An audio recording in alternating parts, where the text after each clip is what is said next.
Right, hello, lads and lasses. Welcome back to Boys Down Under, and boy, oh boy, when will this man stop scoring? Seriously, it is an issue.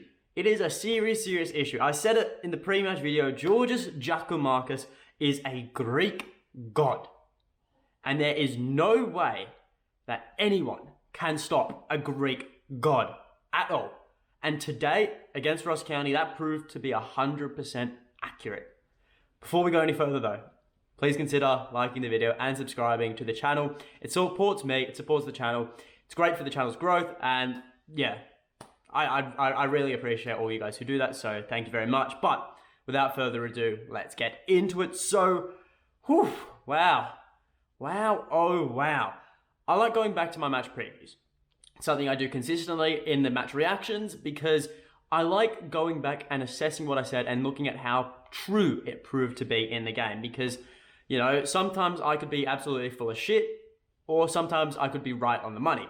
And look, now I predicted a 3-0 scoreline, but that was for full time. That wasn't for the 25th minute. What a performance from Celtic. Seriously, I was out there praising Ross County for being a team in form and being so dangerous when a team is in form.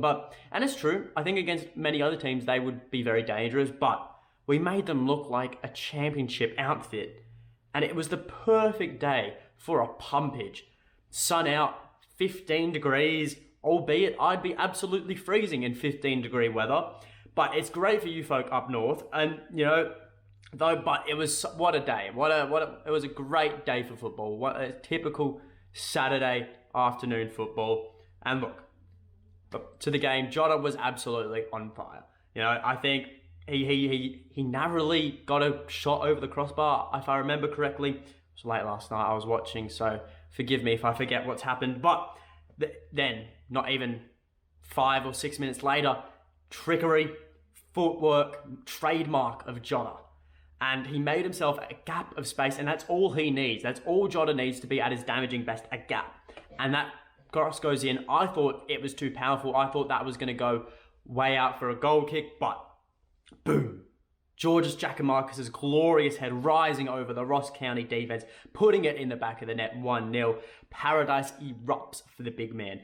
And you know what? Whenever he scores, knowing how difficult it has been for him early on this season and the first 6 months of his Celtic career, you can't feel anything but joy for the big man. It's great to see it, and you can see every time he scores how much it means to him. And not even 10 minutes later, Jota popping up again.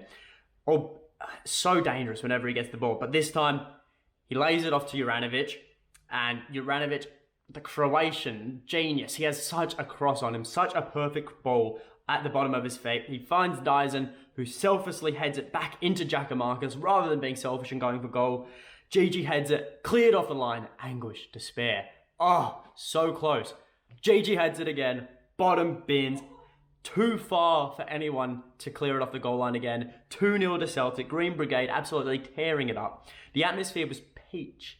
Absolutely peach, by the way, throughout the whole game. So fair play to the fans who went to the game and made it like it was. So amazing work from all of you lot. Wish I was there. Wish I was there every single game, but hey ho. Other side of the world is what it is. But back to the game. McGregor denied by Laidlaw. So too Dyson, but he couldn't stop our Japanese boy the second time, cleverly changing the direction on a Giakoumakis header. Laidlaw rode it to the spot. 3-0, 25 minutes gone, game over, good night, pack your bags, go home, 6 points clear, Rangers game in hand. And to rub salt in the wounds, Ross County go down to 10 men. Ramsey sent off for a very reckless challenge on Tommy Rogic that saw him limping afterwards.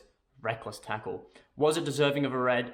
I think there's certainly enough argument to say it was. But, you know, we kept pushing that half. We were 3-0 up, but we kept pushing. We wanted more, which was great to see. You know, lovely little bit of interplay between Rio and Dyson, who seem to have an incredible understanding of each other's games. They always know where each other are. They find each other's feet. It's a great watch, and it nearly put Celtic 4-0 up in the first half. Matt O'Reilly, he hooked it past the far post, is what it is. And you know what?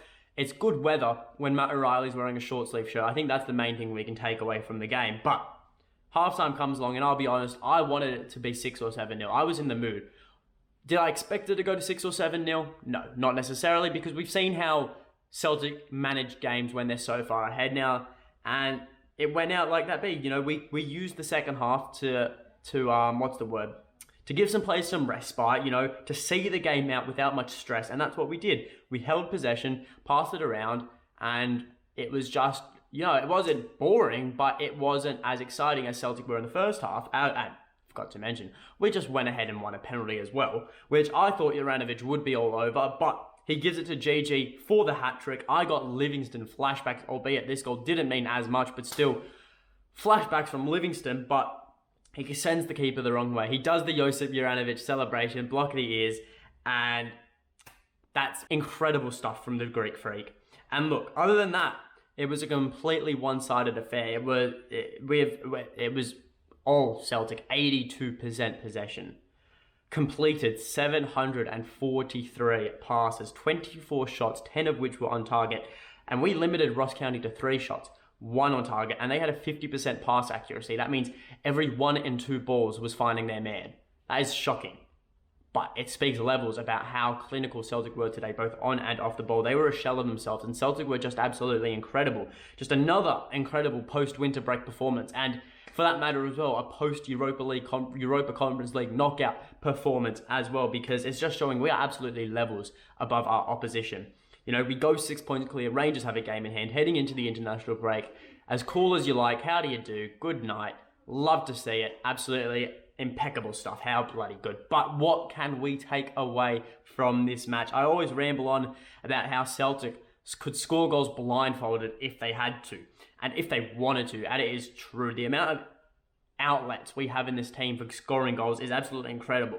And this is just me going to talk about the front three right now. Kyogo and Abada have the 2 most amount of goals for Celtic this season, 16 and 14 respectively. That's 30 goals between the two. Yet, they rarely have played recently, and Celtic are scoring more goals than we had all season. The sheer quality and depth up top means that when they're unavailable, we can just go.